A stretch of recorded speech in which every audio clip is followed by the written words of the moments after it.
បាទគោរពជំរាបសួរបងប្អូនទាំងអស់គ្នាសម្រាប់បងប្អូនដែលកំពុងស្វែងរកកង់ figure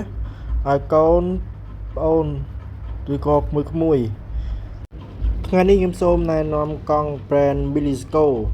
ដែលជាប្រភេទកង់ស្តង់ដារជប៉ុនតួឲ្យលុយមញោមស្រាគ្មានមុខដំណសម្រាប់ថាសមុខវិញគឺប្រើ brand Milisco ទំហំ48ទេសម្រាប់លិចខាងក្រោយ 14T ដែលអាចលេង4បានបងប្អូនហើយសម្រាប់កែពេញភ្លីងស្អាតបងប្អូនមកជាមួយនឹងកម្មខាងមុខ